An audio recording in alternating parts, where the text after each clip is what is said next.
श्री शिवाय नमस्तु भयम। हर हर महादेव। दोस्तों, आप सभी लोग जानते हैं कि 10 जुलाई 2024 के दिन यहां पर आषाढ़ महीने का बुधवार गुप्त नवरात्रि चतुर्थी पड़ रही है। इसीलिए दोस्तों, इस दिन का महत्व बहुत ही ज्यादा बड़ा होता है और इस दिन आप लोगों को 11 काला तिल वाला उपाय जरूर करना चाहिए, जो कि पंडित जी ने अपनी अभी की ही कथा में यहां पर बताया हुआ है। तो दोस्तों, इस उपाय को आपको कैसे करना है, कब करना है, कहां पर करना है और उपाय को करते समय आपको किन किन बातों का ध्यान रखना है, यह सारी जानकारी हम आपको इस वीडियो में देंगे। तो चलिए दोस्तों, उपाय को शुरू करते हैं। देखिए, यह दिन इतना खास होता है, इतना महत्वपूर्ण होता है। देखा गया है कभी कभी बड़े बड़े पूजा पाठ अनुष्ठान से जो मनोकामना पूर्ण नहीं होती है, वह 10 जुलाई 2024 बुधवार गुप्त नवरात्रि चतुर्थी के दिन एक छोटे से उपाय करने से ही आपकी मनोकामना पूर्ण हो जाती है। और बहुत सारे लोगों ने इस उपाय को किया भी है और उनको इस उपाय को करने का फल भी जरूर मिला है। अगर आप लोग भी इस उपाय को 10 जुलाई 2024 आषाढ़ महीने का बुधवार गुप्त नवरात्रि चतुर्थी के दिन करना चाहते हैं, तो आप इस उपाय को पहले अच्छे से समझ लेना, सुन लेना, उसके बाद करना। आपको इस उपाय का फल जरूर मिलेगा और इस उपाय को करने से आपके घर में चाहे किसी भी प्रकार की दुख और समस्या क्यों ना चल रही हो, आपको उसका कारण भी नहीं पता है कि भाई यह समस्या किस कारण से चल रही है। उसका कुछ भी कारण हो सकता है, जैसे पितृदोष हो सकता है या किसी भी तरह का मंगल दोष भी हो सकता है, और भी बहुत तरह के दोष होते हैं, कुछ भी हो सकता है। पर आपको इस उपाय को करने के लिए अपने दोष को पता लगाने की भी जरूरत नहीं है।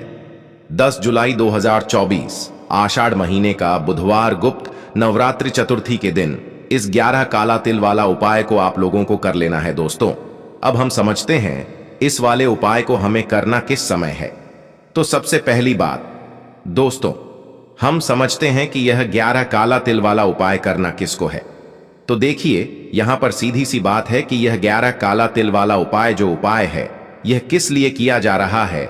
यह मनोकामना को पूर्ण करने के लिए किया जा रहा है, या आपके जीवन में जो दुख और परेशानियां हैं उनको दूर करने के लिए किया जा रहा है, या आपका कोई बड़ा काम है जो कि नहीं हो पा रहा है, आप उसके लिए इस उपाय को कर सकते हो।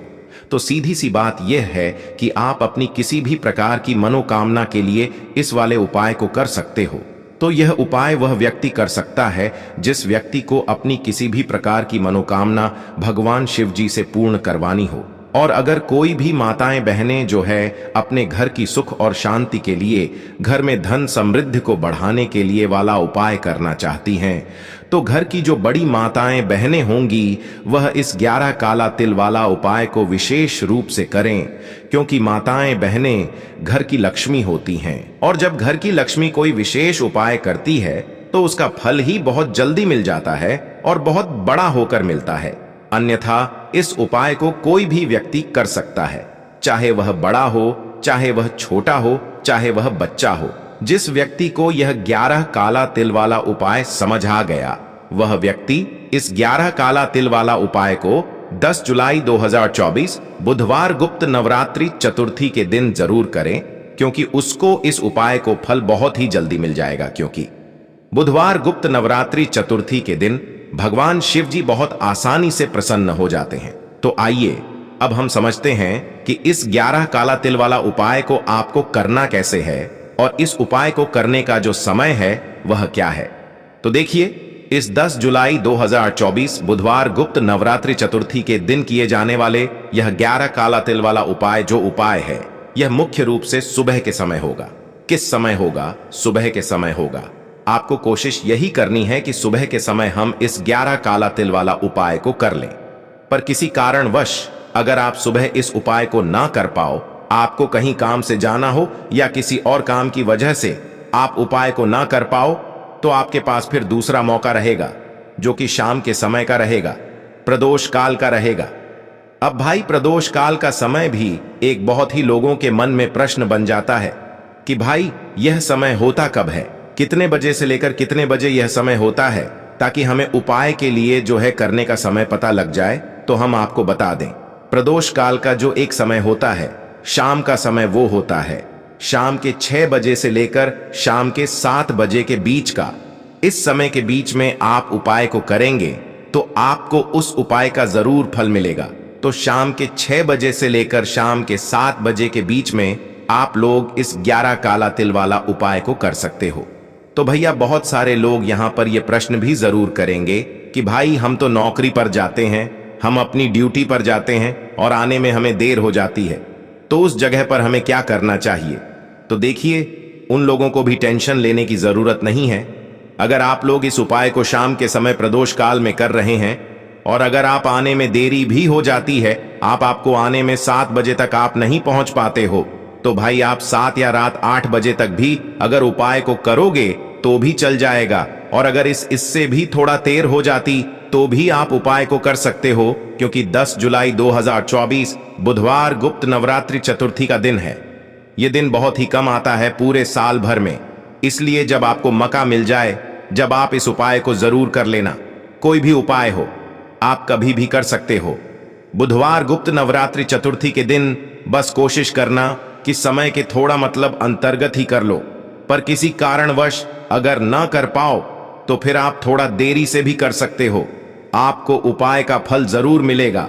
अगर आपके जीवन में पितृदोष की समस्या चल रही है तो इससे आप अपने व्यापार में सफलता नहीं प्राप्त कर पाएंगे, आप अपनी नौकरी में नहीं सफलता प्राप्त कर पाएंगे, आप अपने जीवन में धन प्राप्त नहीं कर पाएंगे, आपको लगातार आर्थिक समस्याएं बनी रहेंगी, धन प्राप्ति के मार्ग आपको नहीं दिखाई पड़ेंगे और आपके घर में लगातार अशांति का माहौल रहेगा, तनाव की स्थिति रहेगी, आपस में लड़ाई झगड़े होंगे। पूज्य गुरु जी कहते हैं कि अगर आपके जीवन में इस प्रकार की समस्याएं चल रही हैं, आषाढ़ महीने का बुधवार गुप्त नवरात्रि चतुर्थी आपको शिवलिंग के सामने सिर्फ 11 काला तिल उपाय करने हैं, जो आपके जीवन से इन सभी समस्याओं को समाप्त कर देंगे। तो चलिए जानते हैं उन विशेष उपायों के बारे में। लेकिन उससे पहले एक प्रार्थना, अगर आप चैनल पर नए हैं तो कृपया चैनल को सब्सक्राइब अवश्य कर लें। देखिए, बात करते हैं पूज्य गुरु जी द्वारा बताए गए सबसे पहले उपाय के बारे में। देखिए, यह उपाय उन लोगों को करना है जिनके जीवन में पितृदोष की वजह से किसी भी कार्य में उन्हें सफलता नहीं मिल पा रही है, उनका विवाह समय से नहीं हो पा रहा है, पितृपक्ष प्रसन्न न होने की वजह से उनका व्यापार, नौकरी यह सब अच्छे से चल नहीं रहे हैं, जीवन में लगातार तनाव की स्थिति बनी है, तो ऐसे लोगों को यह विशेष उपाय करना चाहिए। देखिए, इस उपाय के लिए आपको काले तिल के कुछ दाने ले लेने हैं।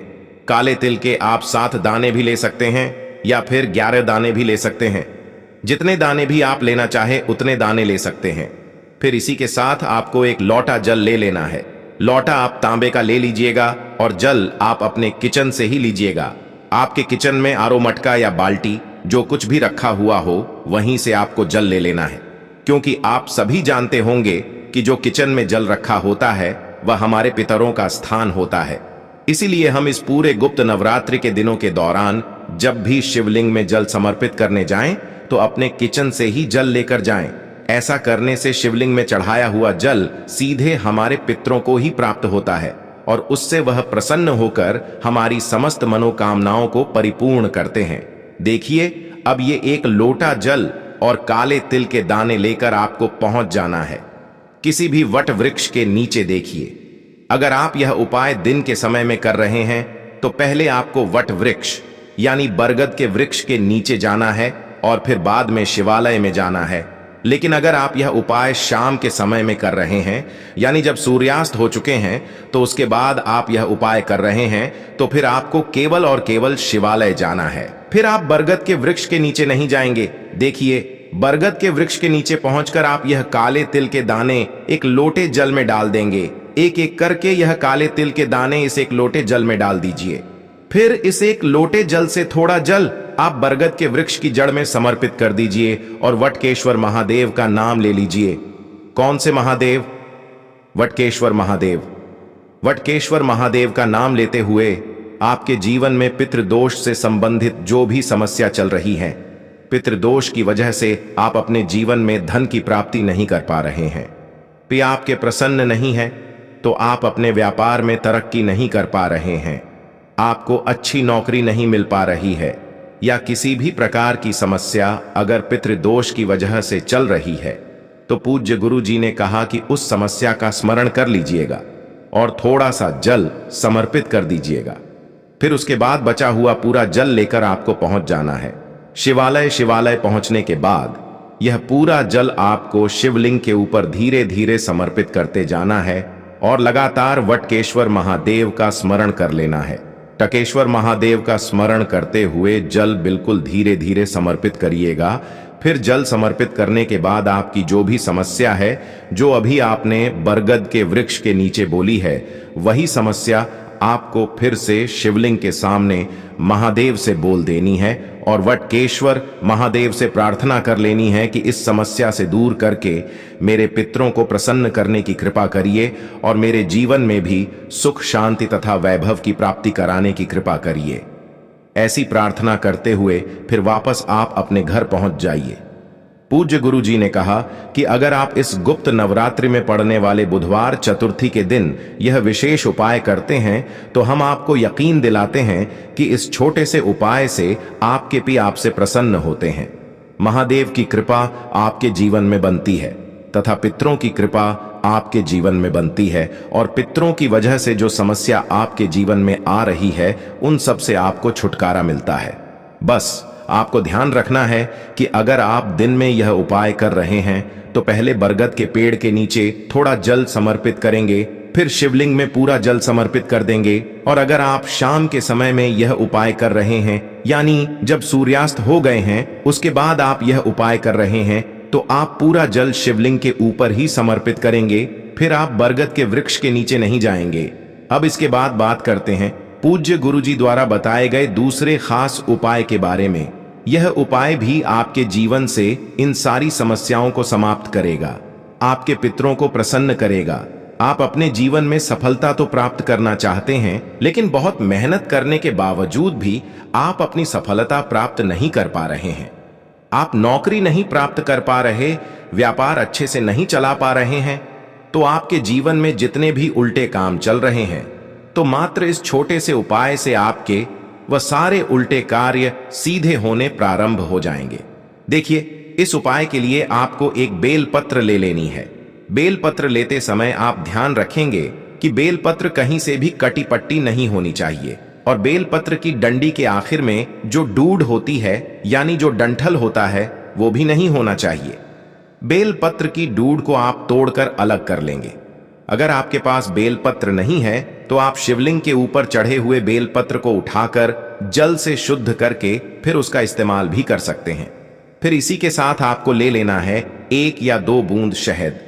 अब ये 2 सामग्री लेकर आपको पहुंच जाना है किसी भी बेलपत्र के वृक्ष के नीचे। देखिए, बेलपत्र के वृक्ष के नीचे अगर हम लोग गुप्त नवरात्रि के समय में कोई उपाय करते हैं तो इससे महादेव हमसे सबसे ज्यादा प्रसन्न होते हैं, क्योंकि आप सभी जानते हैं कि बेलपत्र का वृक्ष माता पार्वती के आंसुओं से उत्पन्न हुआ है। और बेलपत्र के वृक्ष के नीचे अगर हम लोग कोई उपाय गुप्त नवरात्रि में करते हैं और वह भी बुधवार चतुर्थी के दिन करते हैं, तो महादेव हमारी सारी मनोकामनाएं को बहुत ही जल्द परिपूर्ण कर देते हैं। अब देखिए, बेलपत्र के वृक्ष के नीचे पहुंचकर सबसे पहले आप जो बेलपत्र लेकर गए हैं, उस बेलपत्र की सबसे आगे वाली पत्ती में जो सबसे बड़ी पत्ती होती है, उस पत्ती में चिकनी साइड आपको शहद लगा देना है। ध्यान रखिएगा, चिकनी साइड ही आपको शहद लगाना है। पहली वाली पत्ती में अच्छी तरह से शहद लगा दीजिए और फिर ये एक बेलपत्र आप बेलपत्र के तने में सबसे नीचे, जो बेलपत्र का सबसे नीचे वाला जो स्थान होता है, उस स्थान पर आपको ये उल्टी बेलपत्र समर्पित कर देनी है। आपको महादेव से प्रार्थना कर लेनी है कि पितरों की वजह से जो जीवन में समस्याएं चल रही हैं, जो संकट चल रहे हैं, उनको दूर करने की कृपा करें। पूज्य गुरु जी ने कहा कि ये उपाय आप दिन में ही कर लेंगे, शाम के समय में आपको यह उपाय नहीं करना है। अगर इस 10 जुलाई 2024 बुधवार गुप्त नवरात्रि चतुर्थी के दिन आप इस विशेष उपाय को करते हैं तो महादेव आपके जीवन से पितरों की समस्या को सदैव के लिए समाप्त कर देंगे। अब इसके बाद बात करते हैं पूज्य गुरु जी द्वारा बताए गए तीसरे सबसे खास उपाय के बारे में।